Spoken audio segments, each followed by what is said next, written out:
ರಾಮಣ್ಣ ಮಹಾರಾಜರು ಇವರಿಂದ ಪ್ರವಚನ.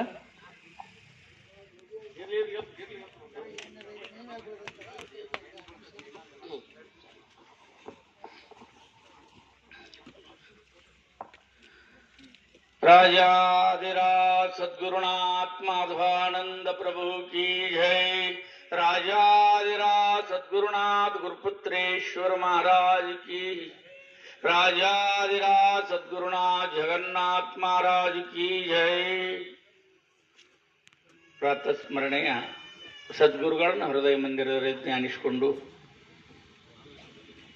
ಸುಕ್ಷೇತ್ರ ಇಂಚಿಗೇರಿ ಕಾಡಸಿದ್ದ ಗುಲ್ಲಿಂಜಂಗ ಮರಣ ಮೊದಲು ಮಾಡಿಕೊಂಡು ಕಾರ್ಯಕ್ಕೆ ಕಾರಣೀಕರ್ತರು ಸದ್ಗುರು ಸಮರ್ಥರು ಮಾಧವಾನಂದ ಪ್ರಭುಜಿಯವರ ಪಾದಕ್ಕೆ ವಂದಿಸಿ, ಸಮರ್ಥ ಸದ್ಗುರು ಗುರುಪುತ್ರೇಶ್ವರ ಮಹಾರಾಜರ ಪಾದಕ್ಕೆ ವಂದಿಸಿ, ಶಾಂತಮೂರ್ತಿ ಚೌತಾಜ್ಞಾನಿ ಸದ್ಗುರು ಸಮರ್ಥ ಜಗನ್ನಾಥ ಮಹಾರಾಜರ ಹಿಡಿದ ಅವರಿಗೆ ವಂದಿಸಿ, ಸುಕ್ಷೇತ್ರದ ಒಡೆಯರು ಕಾಯಕ ಯೋಗಿ ನಡೆದಾಡು ದೇವರಂದೇ ಪರಿಖ್ಯಾತಿಯಾಗಿರ್ತಕ್ಕಂಥ ಸಮರ್ಥ ಸದ್ಗುರು ರೇವಣಸಿದ್ದೇಶ್ವರ ಮಹಾರಾಜರ ಪಾದಕ್ಕೆ ವಂದಿಸಿ, ವೇದಿಕೆ ಮೇಲೆ ಉಪಸ್ಥಿತಂತ ಪೂಜಾರ ಪಾದಕ್ಕೆ ವಂದಿಸಿ, ಸದ್ಗುರು ಸಮರ್ಥ ಮಾಧವಾನಂದ ಪ್ರಭುಜಿ ಅವರು ಸಪ್ತಾಹ ನಿಮಿತ್ತವಾಗಿ ಕೂಡಿರ್ತಕ್ಕಂಥ ಎಲ್ಲ ಶರಣು ತಂದೆ ತಾಯಿ ಬಳಗಕ್ಕೆ ವಂದಿಸಿ, ಈಗಾಗಲೇ ಸದ್ಗುರು ಸಮರ್ಥರ ಅಪ್ಪಣೆ ಮೇರೆಗೆ ನಿನ್ನಿನ ದಿವಸ ಸಮರ್ಥ ರಾಮದಾಸ್ ಸ್ವಾಮಿ ನಿರ್ಣಯ ಗ್ರಂಥಾರಂಭ, ಇವತ್ತಿಂದು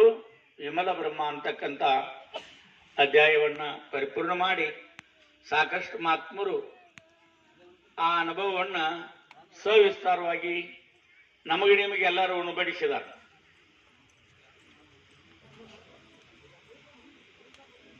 ಇನ್ನೇನಪ್ಪ ಅಂತಂದ್ರ ಇಲ್ರಿ ಏನು ವಿಶೇಷತೆ ಅಂತ ಕೇಳಿದ್ರ, ಎಲ್ಲಾ ಗ್ರಾಮದೊಳಗೆ ಸಾಕಷ್ಟು ವಿಜೃಂಭಣೆಯಿಂದ ಜಾತ್ರೆ ಅಂತ ದೊಡ್ಡ ದೊಡ್ಡ ನೇಮಿಸ್ಕೊಂಡಿವ್ ನಾವು. ಬಹಳ ಅದಕ್ಕೇನು ಅದಕ್ಕೆ ಖರ್ಚು ಮೂಲ ಇಲ್ದಂಗ ಮಾಡ್ತೀವಿ. ಆದ್ರೆ ಅದ್ರ ಜಾತ್ರೆ ಇವತ್ತಿ ಸದ್ಗುರು ಸಮರ್ಥನ ನೇತೃತ್ವದಲ್ಲಿ ನಡೆಯುವುದು ಯಾವ್ದಪ್ಪ ಅಂತಂದ್ರೆ ಸಪ್ತಾಹ. ಏನ್ರಿ ವಿಶೇಷ ಏನ? ಜಾತ್ರೆಗೆ ನೀವು ಆಧಾರದಲ್ಲಿ ಅದನ್ನೇನ ಹೇಳುದಿಲ್ಲ, ಆದ್ರೆ ಇಲ್ಲಿ ವಿಶೇಷತೆ ಎಂತದೈತೆ ಅಂತ ಕೇಳಿದ್ರ, ಆ ಸದ್ಗುರು